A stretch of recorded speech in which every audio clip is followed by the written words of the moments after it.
Hi friends, welcome to భావన స్టైల్స్లో vegetarian వంటలు. ఇవాళ టేస్టీ రెసిపీ వచ్చేసి సండే స్పెషల్ పన్నీర్ బిర్యానీ. చాలా టేస్టీగా నేనైతే ఈ పన్నీర్ బిర్యానీ ఇంట్లో నా స్టైల్లో రెడీ చేశానండి. చాలా చాలా బాగా కుదిరిందనమాట. మీరు కూడా ఎప్పుడు ఒకేలా కాకుండా ఒక్కోసారి ఇలా ట్రై చేయండి, చాలా బాగుంటుంది. టేస్ట్ అయితే అదుర్స్ అనమాట, చాలా నచ్చింది. ఇప్పుడు ఆ ప్రాసెస్ ఏంటో చూసేసుకుందామండి. దానికోసం నేను ఇక్కడ అర కేజీ వరకు బాస్మతి రైస్ని తీసుకున్నాను. మీరు కావాలంటే నార్మల్ రైస్నైనా తీసుకోవచ్చు అనమాట. దాన్ని మనము ఒక 2-3 టైమ్స్ బాగా కడిగి తీసుకోవాలి. అలా కడిగి తీసుకున్నాను అనమాట నేను ఇక్కడ. తర్వాత కొన్ని వాటర్ని వేసుకున్నాను. మనకు ఎన్ని సరిపోతాయి అనేది చూసుకొని వేసుకోవాలి. అందులో దాల్చిన చెక్క, బిర్యానీ ఆకు, అలాగే లవంగాలు, 1 టేబుల్ స్పూన్ వరకు నూనెని కూడా వేసుకొని కొద్దిగా సాల్ట్ని వేసుకున్నానండి. 1/2 టేబుల్ స్పూన్ వరకు వేసుకొని చక్కగా గ్యాస్ వెలిగించుకొని మనము 75% కుక్ చేసుకోవాలన్నమాట. అంటే హాఫ్ బాయిల్ చేసుకోవాలి. చూడండి, ఇలా మనం చేతితో నొక్కి చూసుకొని మనము 75% కుక్ అయిన తర్వాత రైస్ని ఆ వాటర్ నుంచి తీసేసేయాలి. లేదంటే మనకు రైస్ అనేది మెత్తబడిపోతుంది. బిర్యానీకి పొడి పొడిగా ఉంటే బాగుంటుంది కదా. అందుకని రైస్ని అంతా కూడా వేరే సపరేట్ ఒక ప్లేట్లోకి తీసుకొని ఫ్యాన్ గాలికి ఆరబెట్టేసుకున్నాను అనమాట. ఇలా చక్కగా రైస్ని మొత్తం తీసేసాను అనమాట. తీసిన తర్వాత మనము ఇక్కడ క్యాలీఫ్లవర్ని ముందుగా కొంచెం పసుపు, ఉప్పు, నీళ్ళు వేసుకొని చక్కగా ఒక పొంగు వచ్చేంత వరకు కూడా మంచిగా మరిగించుకోవాలి. ఇక్కడ చూడండి, ఇలా మరుగుతున్నప్పుడు వీటిని కూడా ఒక గిన్నెలోకి తీసేసుకుంటున్నాను. ఎందుకంటే క్యాలీఫ్లవర్ మీద బ్యాక్టీరియా ఉంటుంది కదా, ఇలా చేసుకోవడం వల్ల మనకు చాలా మంచిదన్నమాట. తర్వాత వేరొక కడాయి పెట్టుకొని అందులోకి మనము 2-3 టేబుల్ స్పూన్ల వరకు నెయ్యిని వేసుకోవాలి. నేను ఇక్కడ నెయ్యిని యూస్ చేస్తున్నాను. మీరు నెయ్యి ప్లేస్లో డైరెక్ట్ ఆయిల్ అయినా యూస్ చేయొచ్చు. అలాగే 2 టేబుల్ స్పూన్ల వరకు ఆయిల్ కూడా వేసుకున్నానండి. ఇలా వేసుకున్న తర్వాత షాజీరాని వేసుకోవాలి. షాజీరా వేసిన తర్వాత అందులోకి చిన్నగా కట్ చేసిన ఉల్లిపాయ ముక్కలని కూడా వేసుకున్నానండి. ఒక పెద్ద సైజు ఉల్లిపాయ ముక్క తీసుకుంటే సరిపోతుంది. ఈ ఉల్లిపాయలను చక్కగా మగ్గించుకోవాలి. మనకు ఉల్లిపాయలు తొందరగా మగ్గాలంటే అందులో చిటికెడంత సాల్ట్ని వేసి మగ్గించుకుంటే మనకు ఉల్లిపాయలు తొందరగా మగ్గిపోతాయి అన్నమాట.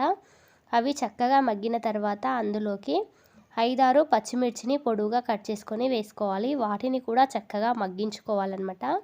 ఇలా మగ్గించిన తర్వాత క్యారెట్ ముక్కలను, అలాగే ఆలుగడ్డ ముక్కలని, అలాగే మనము ఇందాక కట్ చేసి పెట్టుకున్నాం కదండి, ఉడికించి పెట్టుకున్నాం కదా, క్యాలీఫ్లవర్ని కూడా వేసుకొని చక్కగా మగ్గించుకోవాలన్నమాట.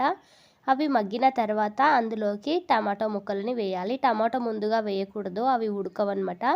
ఇలా మొత్తం అన్నీ మగ్గించుకోవాలన్నమాట. టమాటా వేసి కలిపిన తర్వాత మూత పెట్టి ఒక 10-15 నిమిషాలు చక్కగా మగ్గించుకోవాలి.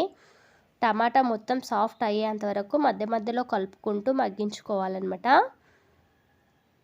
తర్వాత అందులోకి గ్రీన్ బఠానీ వేసుకుంటున్నాను. ఇలా బఠానీని మనం ముందుగా నానబెట్టి వేసుకోవాలి, అప్పుడు తొందరగా మనకు కుక్ అవుతాయి. ఇలా వేసిన తర్వాత అంతా ఒకసారి కలిపేసాను. ఇలా కలిపేసి మూత పెట్టి 2 నిమిషాలు మగ్గనివ్వాలి. అలా మనము 2 నిమిషాలు మగ్గిన తర్వాత అందులోకి ఒకసారి కలిపేసిన తర్వాత ఇందాక మనం కట్ చేసి పెట్టుకున్న పన్నీర్ ముక్కలని కూడా అందులోకి యాడ్ చేసుకుంటున్నానండి. ఇలా మనం పన్నీర్ ముక్కలని మొత్తాన్ని కూడా అందులోకి యాడ్ చేసుకోవాలి. ఇలా యాడ్ చేసిన తర్వాత ఒకసారి కలిపేసుకోవాలి మొత్తాన్ని. ఇలా మొత్తం కలిపిన తర్వాత నేను కారం ఇక్కడే వేస్తున్నానండి. రుచికి సరిపడినంత కారాన్ని వేసుకోండి. నేనైతే ఇక్కడ 1.5 టేబుల్ స్పూన్ వరకు వేసాను. అలాగే సాల్ట్ని కూడా వేసుకోండి. 1 టేబుల్ స్పూన్ వరకు వేసాను. మీ టేస్ట్కి తగ్గట్టుగా మీరు యాడ్ చేసుకోండి. ఇలా వేసిన తర్వాత ఒకసారి చక్కగా కలిపేసుకోవాలి. ఇలా కలిపిన తర్వాత పైనుంచి పుదీనా అండ్ కరివేపాకును కూడా వేసుకున్నానండి. అలాగే అందులోకి కొద్దిగా ధనియాల పొడి, 1/2 టేబుల్ స్పూన్ వరకు ధనియాల పొడిని, అలాగే 1/2 టేబుల్ స్పూన్ వరకు గరం మసాలాని కూడా వేసుకున్నానండి. అలాగే ఒక 1/2 టేబుల్ స్పూన్ వరకు అల్లం వెల్లుల్లి పేస్ట్ని కూడా వేసాను. వేసి మొత్తం అంతా కూడా కలిసేలా బాగా కలుపుకోవాలి. ఇలా కలిపిన తర్వాత అందులోకి ఒక 3 గరిటెల వరకు నేను చిక్కటి పెరుగుని వేసుకుంటున్నానండి. ఇలా మనం పెరుగుని వేయడం వల్ల మనకు గ్రేవీ అనేది ఎక్కువగా వస్తుంది. తర్వాత నేను ఇంకా కొంచెము షాజీరా అండ్ బిర్యానీ ఆకులు, ప్లస్ మనకు బిర్యానీ దాంట్లో ఆకులు అన్ని రకాలుగా వస్తూ ఉంటాయి కదా, ఇలాచీలు, స్టార్ ఫ్లవర్ అట్లాంటివి వస్తూ ఉంటాయి కదా, వాటన్నింటినీ ఒక్కొక్కటిగా అందులోకి వేసేసానమాట. వేసి అంతా కూడా కలిపి చక్కగా మూత పెట్టి ఒక 2 నిమిషాలలా మళ్ళా మూత పెట్టి ఉడికించుకోవాలన్నమాట. ఉడికించిన తర్వాత దాన్ని పక్కన పెట్టేసుకున్నాను. ఇప్పుడు గ్యాస్ ఆఫ్ చేసిన తర్వాత మనం ఏ దాంట్లో అయితే బిర్యానీ చేయాలి అనుకుంటున్నామో ఆ బౌల్ని తీసుకోవాలి. అందులోకి మనం ఇందాక చేసి పెట్టిన ఈ గ్రేవీ కర్రీ ఉంది కదండి, దీన్ని మనం ఫస్ట్ అడుగున కొంచెం స్ప్రెడ్ చేయాలన్నమాట. తర్వాత పైనుంచి మనము ఆరబెట్టుకున్న రైస్ ఉంది కదా, దాన్ని పైన ఇట్లా ఒక లేయర్ లెక్క వేసుకోవాలి. ఆ తర్వాత మళ్ళీ మనము కర్రీని పైనుంచి వేసేసుకోవాలన్నమాట.